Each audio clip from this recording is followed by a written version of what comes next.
Okay.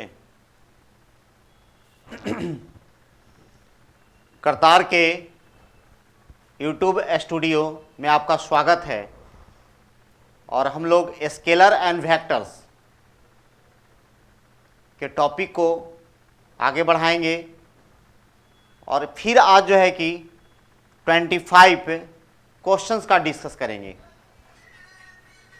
जो कि most probable question है, जो आपको एक एक्स्ट्रा आइडिया आपको देगा। तो हम लोग स्टार्ट करें। सभी बच्चे जो अपने कलीग हैं, दोस्त हैं, उन सबको जो है कि थोड़ा शेयर कर दीजिए लिंक को, जिससे ज़्यादा से ज़्यादा बच्चे जो है इसका फ़ायदा उठा सकें। बहुत सारे बच्चे जुड़ रहे हैं और थोड़ा आप फास्ट जो है कि लिंक को शेयर करेंगे तो हम लोग स्टार्ट करें। तो देखिए यहां पर स्केलर एंड वेक्टर्स, इसके 25 क्वेश्चन को हम लोग करने जा रहे हैं।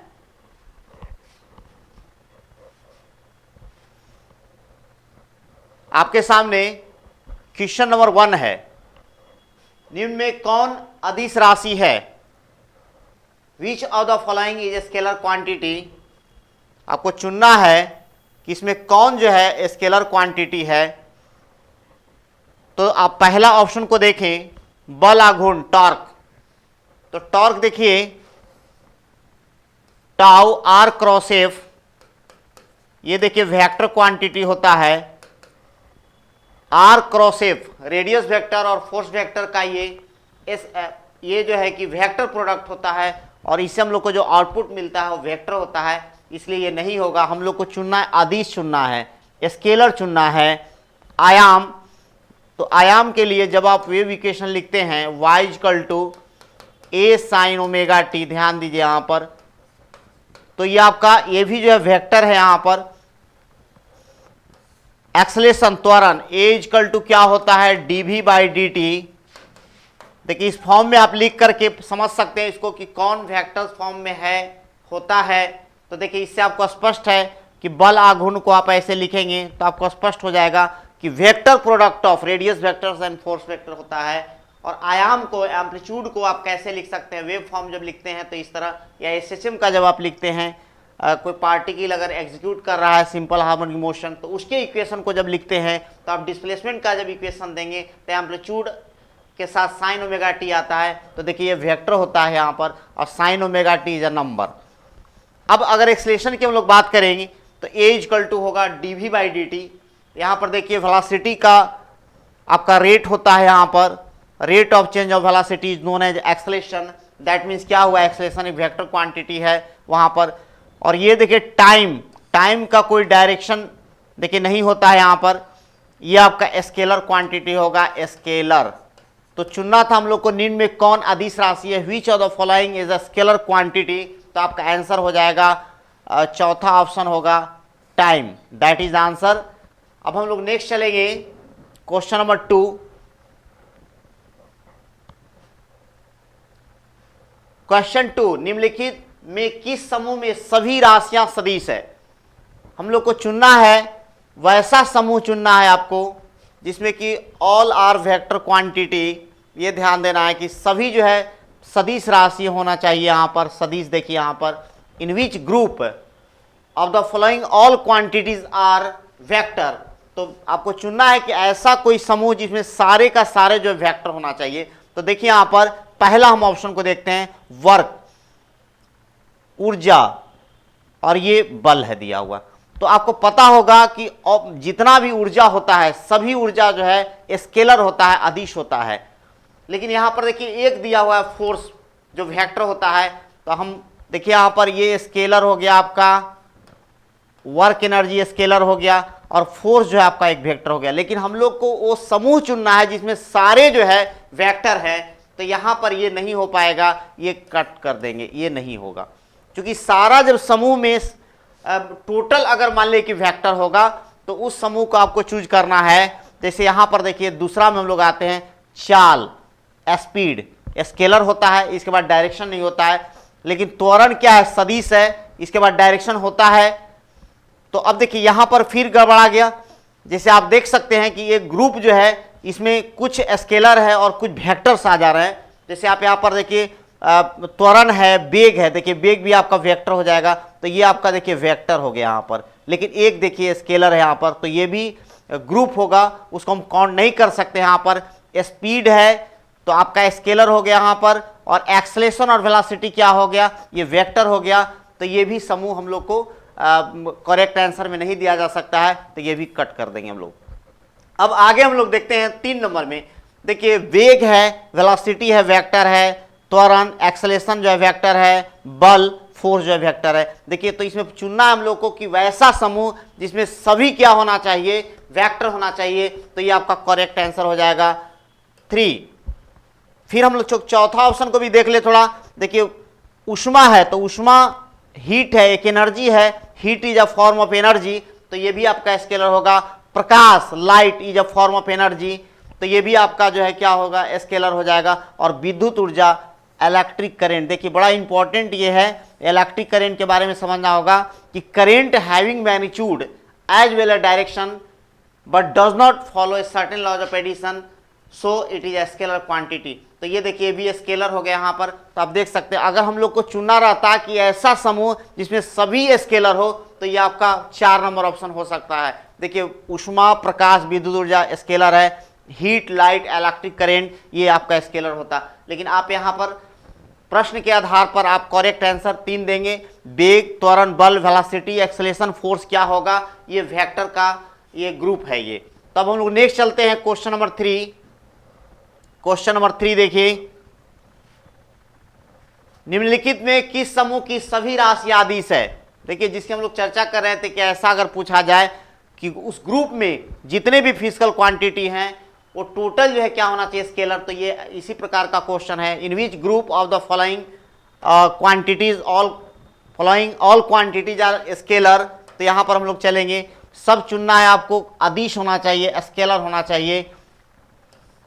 तो देखिए यहाँ पर फिर पहला ऑप्शन आते हैं वेग, त्वरण, बल। देखिए ये सारा वेक्टर हो जाएगा, वेलोसिटी भी वेक्टर है, एक्सेलरेशन भी वेक्टर है, फोर्स भी वेक्टर है, आप देख सकते हैं यहाँ पर। तो ये आपका ऑप्शन नहीं होगा, चूंकि अदिश चुनना है स्केलर, तो ये कट कर देंगे हम लोग। फिर आते हैं द्रव्यमान, मास क्या होता है, स्केलर है, all energy are scalar, power scalar होता है, तो ये भी आपका नहीं होगा। अब देखिए यहाँ पर अदिश राशियां, अदिश राशियां ही चुनना है, चलिए अदिश राशियां ही चुनना है यहाँ पर। तो ये आपका टोटल में, टोटल देखिए यहाँ पर ये करेक्ट ऑप्शन ये हो गया। देखिए यहाँ पर स्केलर ही चुनना है ये आपका। अब देखिए आगे हम लोग बढ़ते हैं, देखिए यहाँ पर स्केलर चुनना है, तो मास जो है आपका स्केलर हो गया, देख सकते हैं यहाँ पर चुनना था जो मिल गया हम लोग को।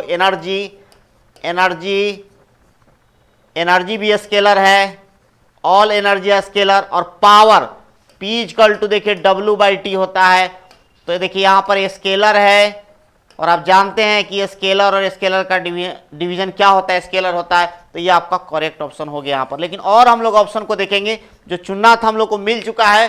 अब यहाँ पर देखिए आवेग, इंपल्स कल भी हम लोग बात किए थे। इंपल्स जो होता है J/F∆T होता है यहाँ पर, या चेंज इन मोमेंटम के बराबर होता है। देखिए तो ये वेक्टर क्वांटिटी होता है, देख सकते हैं आप यहाँ पर वेक्टर क्वांटिटी है।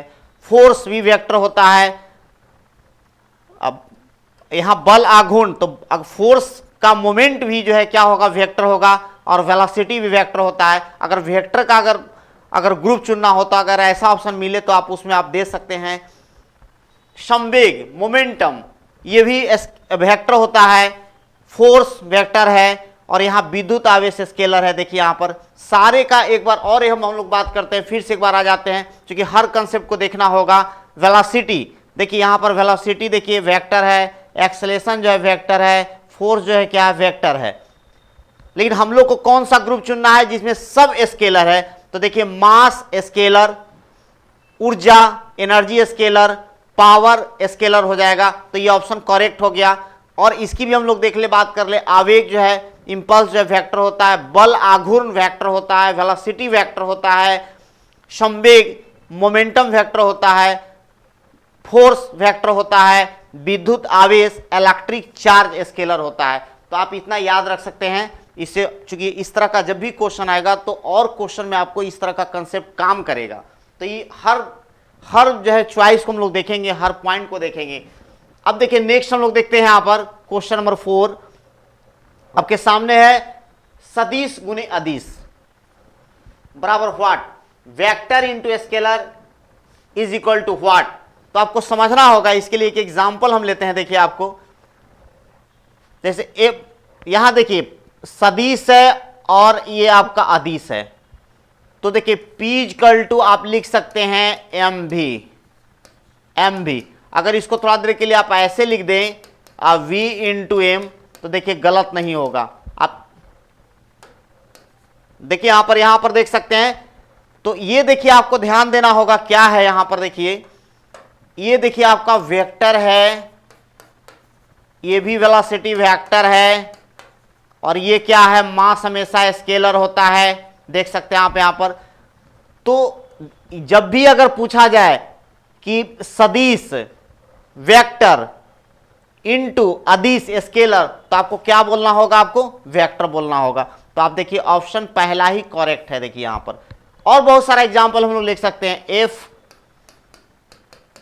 एम इंटू ए, इसी को आप ऐसे लिख दीजिए ए इंटू एम, देख सकते हैं यहां पर। तो ये हो गया आपका वेक्टर इंटू स्केलर, ये क्या हो जाएगा, वेक्टर। देखिए इस तरह आप करेक्ट ऑप्शन आप चूज कर सकते हैं इस तरह। तो हम लोग नेक्स्ट चलते हैं, नेक्स्ट क्वेश्चन पर। देखिए बहुत इंपॉर्टेंट क्वेश्चन है, सदिश बटा सदिश। लोग हमेशा कंफ्यूज रहते हैं कि वेक्टर बाई वेक्टर क्या होता है। तो सबसे पहले आपको इसके लिए यहां पर आना होगा कंसेप्ट में कि डायरेक्शन में डायरेक्शन का डिवीजन। ऐसा कभी आप पढ़ाई किए हैं क्या कि दिशा में दिशा से हम लोग भाग लगा दे, जैसे उत्तर में पूरब से भाग लगा दे, नॉर्थ में ईस्ट से अगर हम लोग डिवाइड कर दे तो क्या कुछ मिलता है। तो डायरेक्शन में कभी डायरेक्शन से डिवीजन नहीं होता है, ये बात आपको समझना होगा।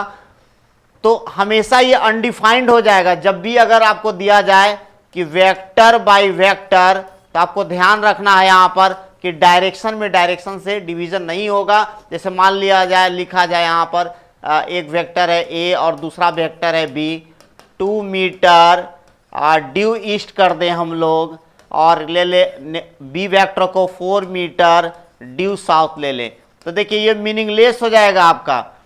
आप केवल मैग्नीट्यूड में बता सकते हैं डिवीजन करके, लेकिन आप डायरेक्शन को डिवीजन में नहीं ला सकते हैं। आप देख सकते हैं यहां पर, तो इनमें से कोई नहीं, या यहां पर एक और ऑप्शन रहता तो उसको हम लोग देते हैं अपरिभाषित। अपरिभाषित होता, क्या लिखते हम लोग, अपरिभाषित।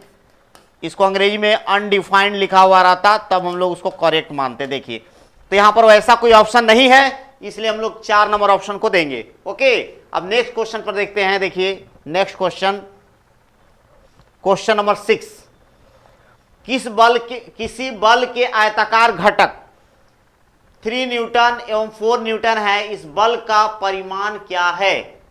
पूछ रहा है आपसे, the rectangular component of a force are 3 newton and 4 newton, what is the magnitude of this force. देखिए रेक्टेंगुलर कंपोनेंट क्या होता है, जब भी आप कंपोनेंट की पढ़ाई करेंगे, अगर कोई मान लीजिए फोर्स यहां दिया हुआ है थीटा, ये एफ कॉस थीटा हो गया यहां पर, और ये एफ साइन थीटा हो गया। जब अगर 2 डायमेंशन में अगर हम किसी वेक्टर का प्रोजेक्शन लेते हैं तो उसके कंपोनेंट को हम लोग कहते हैं रेक्टेंगुलर कंपोनेंट कहते हैं। ध्यान देना होगा, जब भी अगर किसी प्लेन में जैसे XY प्लेन है, तो आप देख सकते हैं यहां पर जो कंपोनेंट है, यहां पर 2D का जब केस होगा और किसी प्लेन में अगर हम लोग कंपोनेंट ले रहे हैं तो इसको हम लोग रेक्टेंगुलर कंपोनेंट कहते हैं यहां पर। तो देखिए यहां पर एफ कॉस थीटा दिया हुआ है आपका 3 दिया हुआ है, और एफ साइन थीटा कितना हो जाएगा, 4 हो जाएगा। आप स्क्वायर करके जोड़ लीजिए, देखिए आ जाएगा F square cos square theta plus sine square theta कितना हो जाएगा 9 + 16 हो जाएगा इधर, और एफ स्क्वायर देखिए cos square theta plus sine square theta क्या होता है 1 होता है, तो ये 1 हो गया आपका, और इधर हो गया 25। एफ इक्वल टू कितना होगा 5 Newton, that is the answer. ये पहला करेक्ट ऑप्शन है। देखिए अब नेक्स्ट हम लोग बढ़ते हैं क्वेश्चन नंबर 7। दो सदिश ए व बी एक तल में है, एक अन्य सदिश सी इस तल के बाहर है। इन तीनों सदिश का परिणामी अर्थात vector A plus vector B plus vector C, two vectors A and B lie in a plane, अर्थात ए और बी एक प्लेन में है। देखिए इसको हम दिखाने का आपको प्रयास कर रहे हैं, प्रश्न को कैसे समझेंगे। देखिए यहां पर एक प्लेन में है, यहां पर एक्स है, वाई है और ये जेड है। दो वेक्टर ए और बी इस प्लेन में है। देखिए ये है और ये आपका बी है, मान लिया जाए ये बी है, और एक अन्य है सी वेक्टर जो कि प्लेन से बाहर है, दैट मीन मान लिया हम, देखिए इसमें ये मान लिया जाए। तो कह रहा है कि a प्लस बी प्लस सी जो वेक्टर सम होगा वो क्या है, कहां है, ये पूछ रहा है। देखिए तो आपको ध्यान देना होगा यहां पर कि अगर मान लिया जाए इस तरह, देखिए हम एक और एग्जांपल आपको देते हैं, इसके आधार पर क्लियर होगा। देखिए यहां पर जैसे मान लिया जाए कि एक्स वाई प्लेन है और ये जेड है, तो अगर मान लिया जाए कि 3 न्यूटन है, ये 3 न्यूटन, देखिए ध्यान से देखिए इसको, बहुत इंपॉर्टेंट क्वेश्चन है। 3 न्यूटन है और एक हम 4 न्यूटन ले लिया, इसका रिजल्टेंट कितना होगा, इसका रिजल्टेंट देखिए दूसरे कलर से आप समझ सकते हैं 5 न्यूटन है। तो देखिए इसको कौन बैलेंस कर सकता है, इसको बैलेंस करता इसी प्लेन में, अगर 5 न्यूटन का रहता तो बैलेंस कर लेता, लेकिन कह रहा है कि सी बाहर में है, अर्थात अगर मान भी लिया जाएगा कि अगर 5 न्यूटन अगर थर्ड वेक्टर का मैग्नीट्यूड हो, लेकिन उसी प्लेन में होगा तब ना, इसलिए यह बहुत जरूरी है कि तीनों वेक्टर्स को उसी प्लेन में होना चाहिए, तब जाकर के रिजल्टेंट 0 होगा, अन्यथा कभी भी 0 नहीं हो सकता है। तो शून्य नहीं हो सकता है, यह आपका करेक्ट ऑप्शन होगा। देखिए यहां से ध्यान से यहां पर देखिए कि अगर हम मान लिया जाए यहां पर कि 3 न्यूटन एक्स डायरेक्शन में है और 4 न्यूटन वाई डायरेक्शन में है, आप देख सकते हैं यहां पर, तो इसका रिजल्टेंट देखिए 5 न्यूटन आएगा, लेकिन ये जो 5 न्यूटन है जस्ट उसी के अपोजिट में होना चाहिए था और उसी प्लेन में होना चाहिए था, तब रिजल्टेंट आपका 0 होगा। लेकिन ये 5 न्यूटन ये जो रिप्रेजेंट कर रहा है सी वेक्टर, वो प्लेन से बाहर है, तो कभी भी रिजल्टेंट 0 नहीं होगा। जैसे एक और एग्जांपल आप लीजिए, जैसे देखिए यहां पर एक फोर्स ऐसे लग रहा है और दूसरा फोर्स ऐसे लगाइए, क्या कभी होगा, ये कैंसिल करेगा एक दूसरे को, नहीं करेगा। तो ये इसी प्रकार का चीज हो गया कि ये आउटसाइड अगर प्लेन होगा अगर थर्ड, तो कभी भी रिजल्टेंट शून्य नहीं होगा। आप इसको एज अ रिजल्ट याद रख सकते हैं कि अगर a प्लस बी प्लस सी अगर रिजल्टेंट 0 कब होगा, तो ये कोप्लेनर होना चाहिए, कोप्लेनर होगा तब जाकर के ये रिजल्टेंट 0 हो सकता है, अन्यथा कभी नहीं होगा। बहुत इंपॉर्टेंट, बहुत मार्केबल क्वेश्चन है। अब हम लोग नेक्स्ट क्वेश्चन को देखते हैं, क्वेश्चन नंबर 7 हो गया। देखिए 8, यदि दो एकांक सदिशों का योग एक एकांक सदिश है, तब इनके अंतर का परिमाण। If the sum of two unit vector is a unit vector, then the magnitude of their difference। देखिए यहां ध्यान दीजिए आप कि 3 यूनिट वेक्टर आपको दिया हुआ है, यहां पर ए वेक्टर है, बी वेक्टर है और एक सी वेक्टर है। देखिए यहां कहा जा रहा है कि 2 यूनिट वेक्टर का सम तीसरे के बराबर है। यदि 2 एकांक सदिशों का योग एक एकांक सदिश है, यहां पर देखिए ए यूनिट वेक्टर है, बी यूनिट वेक्टर है और सी भी यूनिट वेक्टर है। कह रहा है 2 यूनिट वेक्टर का सम भी यूनिट वेक्टर आ रहा है। क्या आ रहा है, 2 यूनिट वेक्टर का सम भी यूनिट वेक्टर ही आ रहा है रिजल्ट में। देखिए यहां पर तो आप समझ सकते हैं एक चीज कि ए का मॉड, बी का मॉड और सी का मॉड क्या होगा, 1 होगा। ये तो आप आश्वस्त हैं चूंकि यहां दिया गया है कि यूनिट वेक्टर है। अब कह रहा है कि अब देखिए यहां पर कह रहा है उसका डिफरेंस निकालना है, तो पहले तो यह जानना होगा कि ऐसी कौन सा परिस्थिति है कि 2 यूनिट वेक्टर को जोड़ेंगे तो रिजल्टेंट भी यूनिट वेक्टर आएगा। तो आपको इसके लिए देखिए आपका ट्रिंगल ऑफ एडिशन वाला जो शर्त है या मॉड ले लीजिए, तो क्या हो जाएगा सी स्क्वायर ए square B square 2ab cos alpha. तो देखिए तीनों का मान 1 है, 1 1 1 और 2 इंटू 1 तो क्या हो जाएगा 2 कॉस अल्फा। देखिए यहाँ 1 1 कैंसिल हो जाएगा, -1 इधर चला जाएगा, ये 1 इधर आएगा -1, 2 कॉस अल्फा। तो कॉस अल्फा बराबर क्या होगा -1/2 अल्फा हो जाएगा आपका 120 डिग्री। अर्थात ये एक ही कंडीशन में होगा कि दो यूनिट वेक्टर का सम यूनिट वेक्टर कब आएगा, जब ए और बी के बीच में कितना होगा एंगल 120 डिग्री होगा और ए और बी यूनिट वेक्टर होना चाहिए। अब डिफरेंस की बात कर रहा है तो डिफरेंस हम लोग निकालेंगे, यहां पर डिफरेंस निकालते हैं। देखिए कैसे डिफरेंस निकालेंगे, डिफरेंस देखिए यहां पर और डिफरेंस को निकालना है। देखिए तो a माइनस बी का mod, a square B square -2ab cos, अगर एंगल हम पहले ही रख दें, देखिए 1 + 1 - 2 और 1 इंटू 1 1 हो जाएगा और ये कॉस 120 क्या होगा -1/2। अब यहां से देखिए हम लोग इसको 2 से 2 चला जाएगा, ये हो जाएगा आपका 1 + 1, देखिए माइनस इंटू माइनस प्लस हो जाता है 1, यहां देखिए क्या होगा √3 आंसर हो जाएगा। तो आप देख सकते हैं यहां पर एज ए रिजल्ट आप याद रख सकते हैं। देखिए बहुत मार्केबल रिजल्ट है ये कि अगर a unit vector b unit vector का सम अगर यूनिट वेक्टर आ रहा है तो आप हमेशा के लिए इस रिजल्ट को याद रख सकते हैं कि उसका डिफरेंस √3 होगा। ये आपका रिजल्ट होता है, बड़ा ही इंपॉर्टेंट है ये, और मैथ और फिजिक्स दोनों में कॉमन ये प्रॉब्लम है। अब देखिए हम लोग नेक्स्ट चलते हैं क्वेश्चन नंबर 9। दो बल जिनके परिमाण क्रमशः 8 न्यूटन व 15 न्यूटन है एक बिंदु पर कार्यरत हैं, यदि परिणामी बल 17 न्यूटन 17 न्यूटन है तो बलों के बीच का कोण होना चाहिए। Two forces are acting at a point whose magnitudes are 8 newton and 15 newton respectively.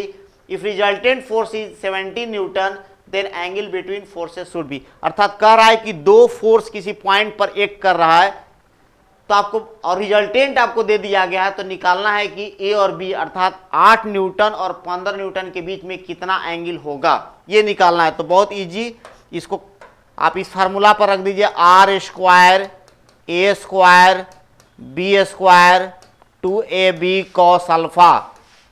तो आप देखिए 17 का स्क्वायर जो दिया हुआ रखिए, 8 का स्क्वायर 15 का स्क्वायर 2 × 8 × 15 कॉस अल्फा होगा।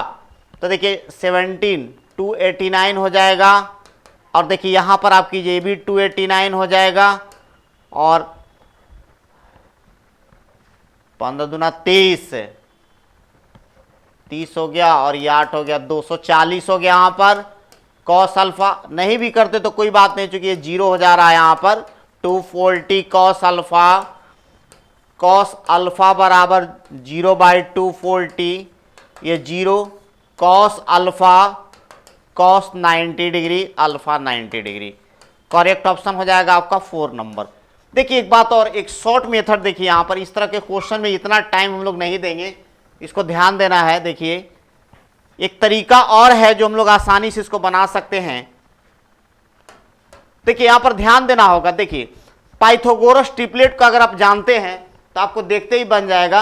अगर आर स्क्वायर ए स्क्वायर प्लस बी स्क्वायर, देखिए हमेशा इसका प्रयोग कीजिए, अगर इसको सेटिस्फाई कर जाए तो अल्फा 90 डिग्री डायरेक्ट हो जाएगा। देखिए तो आप देख सकते हैं यहाँ पर ए को अगर हम लोग 8 रखें और बी के जगह पर 15 रखा जाए तो देखिए यहाँ पर क्या हो जाएगा 17 का। तो आप देख सकते हैं यहाँ पर ये सेटिस्फाई करता है इस रिजल्ट को। और जब भी अगर पाइथागोरस ट्रिपलेट को अगर फॉलो करेगा ये, तो क्या हो जाएगा, ये अल्फा डायरेक्ट 90 डिग्री हो जाएगा। इसको बनाने की आवश्यकता नहीं थी। अब जब भी ऐसा अगर आएगा तो आप सेट को देख सकते हो, और बहुत सारा इस तरह सेट है। अगर हम ए बी आर को लिख देते हैं डायरेक्ट अल्फा 90 डिग्री के लिए, देखिए 3 Newton 4 Newton 5 Newton alpha 90 degree, 6 Newton 8 Newton 10 Newton alpha क्या होगा 90 डिग्री, और लिख सकते हैं 5 Newton, 12 Newton, 13 Newton, alpha 90 degree, इस तरह होता है। जो भी पाइथागोरस ट्रिपलेट होगा बनाने की आवश्यकता नहीं है, डायरेक्ट आप आंसर उसको मारिए एकदम 90 डिग्री। चलिए नेक्स्ट हम लोग क्वेश्चन करेंगे। अब क्वेश्चन नंबर 10, यदि दो सदिशों ए एवं बी इस प्रकार हैं कि mod vector A plus vector B is equal to vector mod vector A minus vector B, तब दोनों सदिशों के बीच कौन होगा। तो कैसे इसको निकालेंगे, देखिए यहां पर शर्त दिया हुआ है कि मॉड ए प्लस बी दिया गया, देखिए मॉड ए प्लस बी इक्वल मॉड ए माइनस बी। कुछ नहीं करना है, ऐसा जब भी प्रश्न मिले तो डायरेक्ट क्या करना है, उसका फार्मूला को पुट कर दीजिए, आंसर आपके पास आ जाएगा। तो देखिए यहां पर a square plus B square plus 2ab cos alpha, इसका फार्मूला हो गया। और इधर आप रख दीजिए a square plus B square minus 2ab cos alpha. आप फार्मूला रखने के बाद एक चीज समझना होगा आपको कि अगर रूट एक्स और इधर रूट वाई है अगर, तो आप लिख सकते हैं X equal to Y, positive square root है, देख सकते हैं यहाँ पर। तो इसको हटा देंगे रूट को, a square plus B square plus 2ab cos alpha, और इधर हो जाएगा आपका a square plus B square minus 2ab cos alpha. अब देखिए यहाँ पर जो अलजेब्राइक कैलकुलेशन है उसको करेंगे, देखिए यहाँ पर कट जाएगा, ये क्या होगा माइनस 2ab इधर आएगा तो कितना होगा 4ab कॉस अल्फा हो जाएगा, और इधर 0 बचेगा। तो कॉस अल्फा बराबर क्या होगा 0/4ab, और यहां से आप लिख सकते हैं कॉस अल्फा इक्वल टू 0। तो कॉस अल्फा ये किसके बराबर होता है, कॉस 90 डिग्री, तो अल्फा इक्वल टू 90 डिग्री, देख सकते हैं यहां पर। तो ये 90 डिग्री आपका इस तरह हो जाएगा। इसको भी शॉर्ट में बना सकते हैं, कैसे शॉर्ट में बनाएंगे देखिए यहां पर ध्यान से, देखिए यहां पर ये ध्यान देना होगा आपको कि इस तरह दिया हुआ है, यहां पर a है और ये आपका b है, देखिए, और जस्ट आप नीचे कर सकते हैं माइनस b, दोनों बराबर हो जाएगा, ये कॉमन हो जाएगा, देख सकते हैं। तो ये होगा आपका 45, ये भी हो गया 45, जोड़ दीजिए देखिए। तो a प्लस बी इधर हो गया और इधर हो गया आपका a माइनस बी, आप देख सकते हैं यहाँ पर। तो 45 जोड़ दीजिए, कितना होगा 90 डिग्री हो गया। शॉर्टेस्ट मेथड है ये, आप एकदम आराम से बना सकते हैं इसको। नेक्स्ट क्वेश्चन देखते हैं हम लोग 11,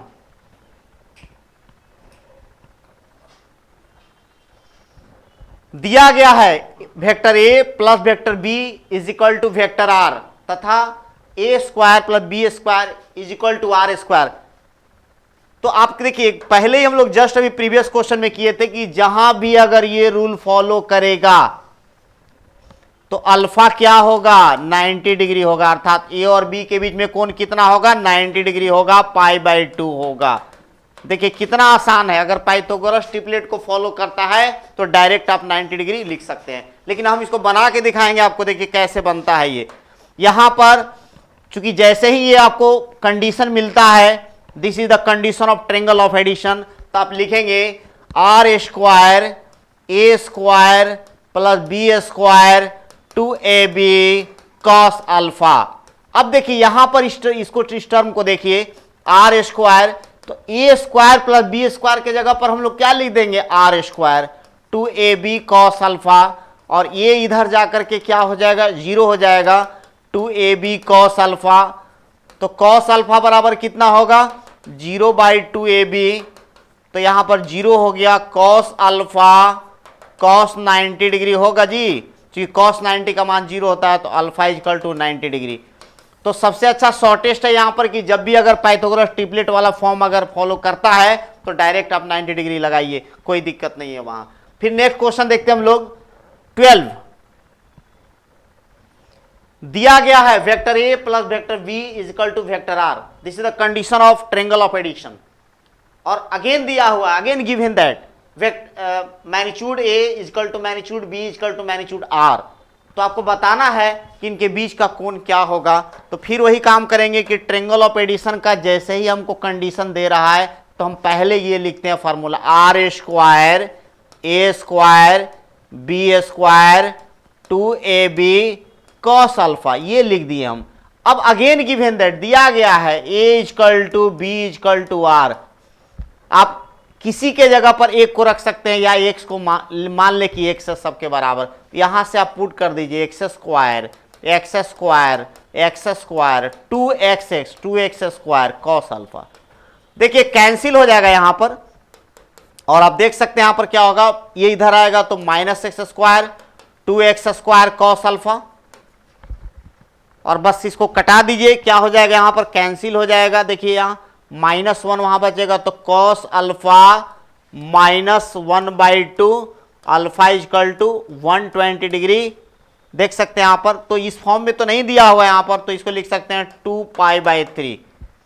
ये आपका 3 नंबर ऑप्शन सही है। देखिए यहां पर तो डायरेक्ट आप इसको रिजल्ट के फॉर्म में भी याद रख सकते हैं कि अगर ए बी आर अगर दिया हो तो आप डायरेक्ट जो है कि 120 डिग्री याद रख सकते हैं ट्रायंगल ऑफ एडिशन के लिए। अब नेक्स्ट देखिए हम लोग करते हैं क्वेश्चन नंबर 13। दिया गया वेक्टर यहां पर देखिए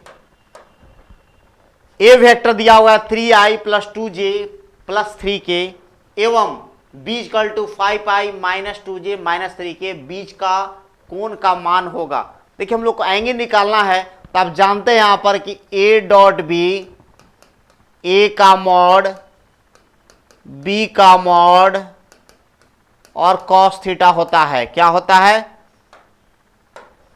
तो cos theta equal to direct आप याद रख सकते हैं कि ए डॉट बी ए का मॉड और ये हो जाएगा आपका बी का मॉड। तो आप देखिए ए को आप यहां पर एक ए और बी में देखिए ये में डॉट लेंगे, अगर ए डॉट बी अगर हम निकालेंगे तो कितना होगा, तो देखिए यहां पर जो आई का कॉफिशिएंट है उसको मल्टीप्लाई कीजिए, देखिए 15 हो जाएगा, और जे का है देखिए -2 और ये 2 है तो -4 हो जाएगा, और के का देखिए कॉफिशिएंट को गुना कीजिए कितना हो जाएगा, 3 3 9 हो जाएगा यहां पर। तो आप देखिए यहाँ पर ये वाला को इसके साथ 15 हो गया, और ये आपका -4 हो जाएगा, और ये आपका -9 होगा, तो कितना होगा 15 और 9 4 13 हो गया यहाँ पर, तो ये आपका हो गया 2। क्या हो जाएगा 2 हो जाएगा। और ए का मॉड देखिए यहाँ पर निकाल लीजिए, ए का मॉड कितना होगा, तो 9 हो जाएगा +4 हो जाएगा और +9 हो जाएगा, कितना हो जाएगा 9 9 18 4 22 हो जाएगा। और बी का ले लीजिए मॉड, यहां पर रफ कर लीजिए, कितना हो जाएगा, तो 25 हो जाएगा +4 हो जाएगा +9 हो जाएगा, तो 25 और 4 29 38 हो जाएगा। देखिए यहां पर तो यहां पर रख देंगे, देखिए कॉस थीटा, लगता है डाटा कुछ ए डॉट बी तो यहां पर हो जाएगा आपका 2 और √38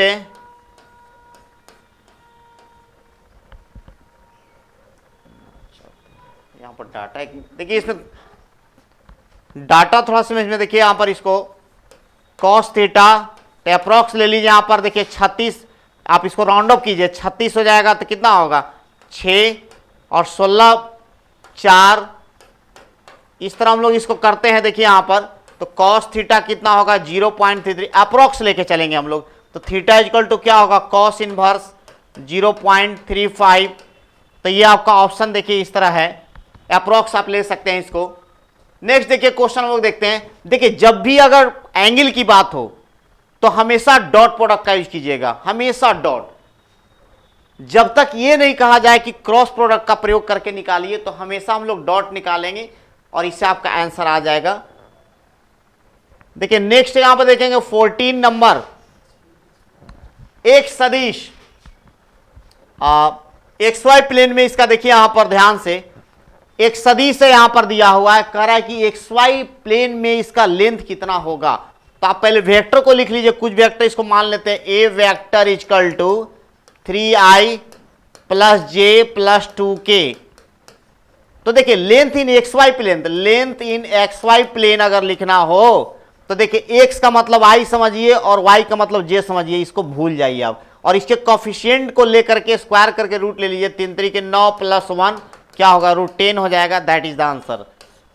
जो नाम दिया हो रहा था XY प्लेन, तो I और J को छोड़ के K वाले को हटा देंगे और स्क्वायर रूट ले लेंगे उसका। 15 नंबर क्वेश्चन देखिए यहां पर, यदि 0.5I plus 0.8J plus C के एक यूनिट वेक्टर है, तो आपका C का क्या करना है, वैल्यू निकालना है।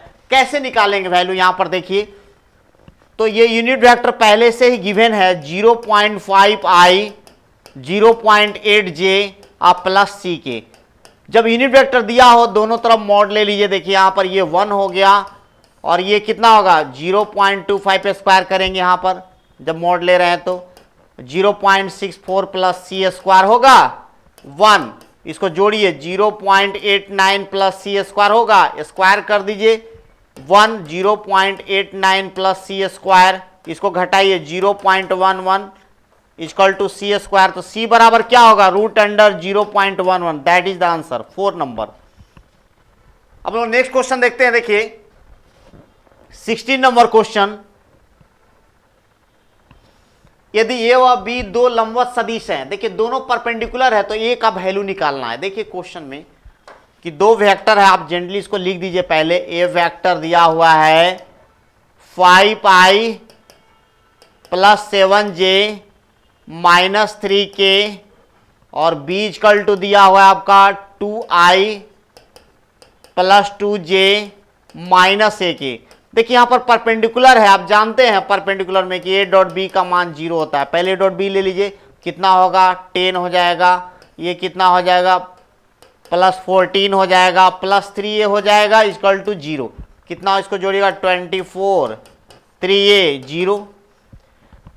अब A का मान निकालना है, कितना होगा, -24, A इक्वल टू क्या होगा, 8 3 के 24 माइनस 8। तो ऑप्शन नंबर 4 करेक्ट है। देखिए जब भी अगर ऐसा हो कि परपेंडिकुलर है और अननोन निकालना हो, तो आपको याद रखना है कि A डॉट B का जो वैल्यू होता है वो 0 होता है। इसी का रिजल्ट लेकर के हम लोग उस आंसर को प्राप्त करेंगे। 17 कराए कि mod A cross B is equal to mod A dot B, तो आपको निकालना एंगल। क्या करेंगे, देखिए यहां पर mod A cross B equal to mod A dot B है, बस दोनों का फार्मूला लिख दीजिए, आपका आंसर आ जाएगा। AB साइन थीटा, ये हो जाएगा आपका AB कॉस थीटा। देखिए दोनों का फार्मूला केवल रख देंगे, ऐसा इक्वेट करके बहुत सारा प्रश्न आता है, तो हम लोग क्या करेंगे, उसको इक्वेट कर लेंगे। AB से भी कैंसिल हो जाएगा, sine theta by cos theta, इधर आपका 1 बचेगा, कितना हो जाएगा, tan theta equal to 1, theta equal to 45 degree. ये आपका करेक्ट ऑप्शन 2 होगा। नेक्स्ट क्वेश्चन देखिए यहां पर 18, सदिश AI प्लस J दिया हुआ है, तो आपको x एक्सिस और y एक्सिस से एंगल निकालना है। तो देखिए ध्यान से, यहां पर बहुत इजी है, कैसे करेंगे इसको। देखिए जब भी अगर ऐसा दिया हो I प्लस J, तो कॉस अल्फा का फॉर्मूला होता है एंगल फ्रॉम एक्स एक्सिस। अगर मान ली इसको इक्वेट कर ले, AXI प्लस AYJ अगर कर ले, x by root under X square plus AY square, तो कॉस अल्फा कितना होगा, यहां इक्वेट करके देखिए 1 है, यहां पर 1 और यहां भी 1 है, तो 1 का स्क्वायर प्लस 1 का स्क्वायर क्या होगा, 1/√2, तो कॉस अल्फा 1/√2 हो जाएगा। अल्फा कितना होगा, 45 डिग्री, क्या हो जाएगा 45 डिग्री। ये आपका ऑप्शन 2 सही है। तो आप फार्मूला को याद रखेंगे तो आपका एंगल फट से निकल जाएगा। और नेक्स्ट क्वेश्चन देखते हैं 19, कराए कि यदि एक बिंदु पर कार्यरत दो बल अर्थात दो फोर्स है F1 F2 और दोनों का मान क्या है, F है और रिजल्टेंट भी F है। देखिए आपको एक रिजल्ट आपको याद रखना है कि A बराबर B बराबर R, तो आप डायरेक्ट बोल सकते हैं कि अल्फा 120 डिग्री 120 डिग्री, डायरेक्ट बिना बनाए। लेकिन अगर आप बनाना चाहते हैं तो इस पर रख दीजिए R square A square B square 2ab cos alpha. देखिए यहां पर, देखिए यहां a है, इसको भी b मान लीजिए और r मान लीजिए। देखिए यहां पर आप रख दीजिए, देखिए आंसर आ जाएगा F square 2f square cos alpha होगा। इसको कैंसिल कर देंगे, इधर लाइए minus F square 2f square cos alpha होगा, और कॉस अल्फा बराबर क्या हो जाएगा -1/2, अल्फा बराबर क्या हो जाएगा 120 डिग्री। देखिए आंसर ये होगा। लेकिन ज्यादा बेस्ट ये है कि अगर आप इसको शॉर्टेस्ट मेथड आप रखना चाहते हैं कि a बराबर b बराबर r, अर्थात तीनों अगर बराबर हो तो बनाने की कोई आवश्यकता नहीं है, डायरेक्ट जो है a और b के बीच में, अर्थात दो फोर्स के बीच में कितना एंगल होगा 120 डिग्री। नेक्स्ट क्वेश्चन 20, करा निम्न में कौन सा सही नहीं है, which of the following is not correct. करा कि दो सदिशों का क्रॉस गुणन क्रमिक होता है। क्योंकि देखिए पहला ही देखिए गलत चुनना है, और आप जानते हैं कि a क्रॉस b जो है -b क्रॉस a के बराबर होता है। तो कहने का मतलब है कि a क्रॉस b जो है not equal to b cross a। तो देखिए आपको चुनना है गलत, तो पहला ही गलत है। देखिए और हम देख सकते हैं, और दो सदिशों का क्रॉस गुणन वितरित होता है, तो ये तो सही है। दो सदिशों का डॉट गुणन अर्थात डॉट प्रोडक्ट जो है कि कम्यूटेटिव लॉ करता ही है। अगर डॉट में रहता तो आप कर सकते थे a डॉट b और b डॉट a, ये तो सही था, लेकिन हम लोग को चुनना था गलत, तो गलत ये है पहला। अब नेक्स्ट हम लोग 21 देखते हैं कौन सही है। देखिए अब इसमें सही चुनना है, आपको गलत नहीं चुनना है, सही चुनना है। तो दो सदिशों का डॉट गुणन क्रमिक नियम का पालन करता है। देखिए एकदम आपका पहला ही सही आंसर आ गया, क्योंकि आप जानते हैं कि a डॉट b क्या होता है, b डॉट a होता है। लेकिन और ऑप्शन को आप देख लीजिए नेक्स्ट जानकारी के लिए। दो सदिशों का डॉट गुणन क्रमिक नियम का पालन नहीं करता है। देख सकते हैं हमारा सही है, उसका उल्टा लिखा हुआ है यहां पर। दो सदिशों का डॉट गुणन वितरण नियम का अनुपालन नहीं करता है, जबकि करता है। तो आपका सही चुनना था, और सही मात्र पहला है। 22 क्वेश्चन को देखिए। 22 सदिश a b व c के परिमाण क्रमशः 12 12 5 5 और 13 है। तो आपको निकालना है कि a और b के बीच में कोण कितना होगा। देखिए अभी हमने बात किया था Pythagoras triplet, r square a square plus b square. इस पर आप पुट करके देख लीजिए, तो आप देख सकते हैं यहां पर 12 है, तो यहां 12 का स्क्वायर कर लीजिए, यहां जो है आप 5 का स्क्वायर कर लीजिए, और 13 का स्क्वायर कर लीजिए। देखिए सेटिस्फाई हो जाएगा। तो क्या हो जाएगा अल्फा आपका 90 डिग्री। सबसे आसान सबसे छोटा, देखिए इस तरह बना सकते हैं। जब भी अगर पाइथागोरस ट्रिपलेट को फॉलो करेगा तो आप क्या डायरेक्ट एंगल आप जो है कि 90 डिग्री आप करेंगे, बनाने की आवश्यकता नहीं है, 3 4 5 लाइन से बचत होगा। चलिए नेक्स्ट हम लोग 23 क्वेश्चन को देखते हैं।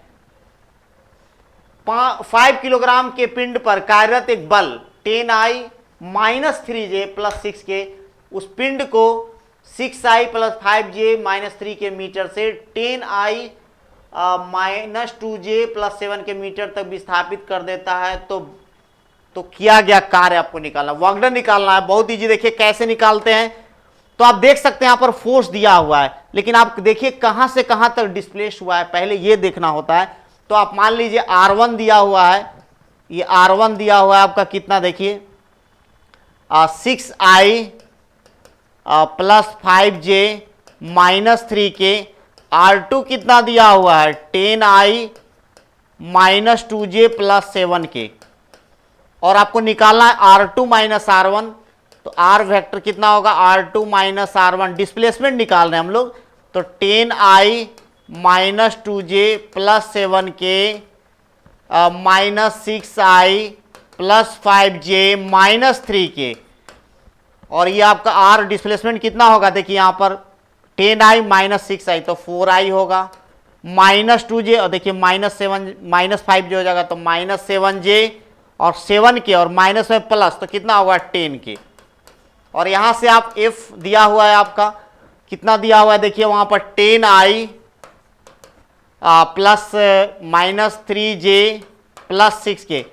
तो आप समझ सकते हैं यहां पर कि वर्क डन जो होता है F डॉट आर लिखिए या R डॉट एफ लिखिए, चूंकि डॉट प्रोडक्ट जो है कम्यूटेटिव लॉ फॉलो करता है। आपका देखिए आंसर आ जाएगा यहां पर F डॉट आर लिखिए या R डॉट एफ लिखिए, कितना होगा 40, फिर हो जाएगा आपका 21 और ये हो जाएगा आपका 60।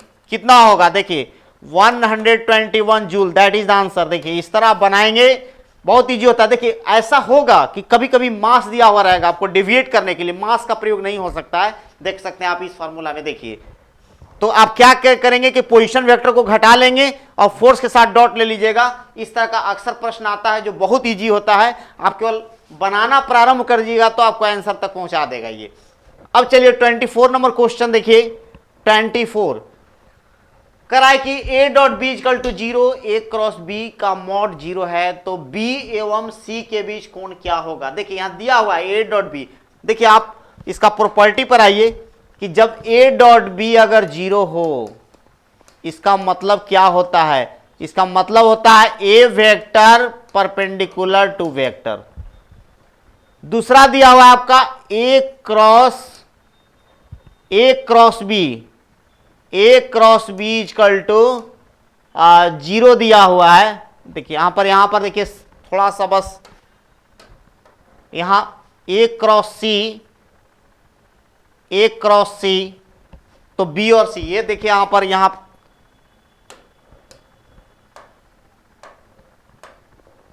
देखिए यहां 0 दिया हुआ है। देखिए 0 A क्रॉस C का मॉड जो है 0 है, दैट मीन्स क्या हुआ, ये पैरेलल होगा। A और वेक्टर C क्या होगा, पैरेलल होगा। अब हमको निकालना है B और C के बीच का कोण निकालना है, तो क्या करेंगे हम लोग, देखिए पहले इसको फिगर के द्वारा दिखा लीजिए। मान लिया जाए A है और ये देखिए B है। देखिए आप यहां रिजल्ट को देखिए, परपेंडिकुलर टू B है, यहां पर देख सकते हैं। यहां पर अब कह रहा है कि A और C पैरेलल है, देखिए C को भी बना दीजिए इस तरह। अब निकालना है कि B और C में कोण कितना है, तो B और C में कोण कितना होगा, एंगल कितना होगा, 90 डिग्री होगा। आप देख सकते हैं this is the correct option. तो हमेशा उसके प्रॉपर्टी को यूज करके और आप जो है बना सकते हैं, और इसमें टाइम नहीं लगेगा। देखिए नेक्स्ट क्वेश्चन हम लोग देखते हैं 25, और ये लास्ट है 25। यदि दो सदिशों के परिमाण 3 एवं 4 तथा इसके अदिश गुणनफल का परिमाण 6 है, तब दोनों सदिशों के बीच का कोण होगा। If the magnitude of two vectors is 3 and 4 and the magnitude of their scalar product is 6, then what will be the angle between them? तो देखिए यहां पर क्या करना है, यहां दिया हुआ है दो सदिशों का परिमाण, अर्थात A का मान 3 है, B का मान 4 है, और दिया गया है इनका डॉट जो प्रोडक्ट होगा A डॉट B, ये दिया हुआ है 6। अब निकालना है एंगल निकालना है, तो लगा देंगे इसका फॉर्मूला AB cos थीटा बराबर 6। A का मान है 3, B का मान है 4, और इधर होगा cos थीटा इक्वल टू 6। क्या होगा 12 cos थीटा इक्वल टू 6 होगा। cos थीटा बराबर 6/12, तो cos थीटा इक्वल टू क्या होगा, हाफ हो जाएगा। थीटा इक्वल टू क्या होगा 60 degree, that is the answer. देखिए तो हमने आपको 25 क्वेश्चन का सेट कराया। अभी आप इसके कंसेप्ट को याद रखेंगे तो आगे आने वाले नेक्स्ट क्वेश्चन में आपको मदद मिलेगी, और इस तरह भी नेक्स्ट क्लास में हम लोग इसी तरह आगे बढ़ते रहेंगे। Okay, thanks to all.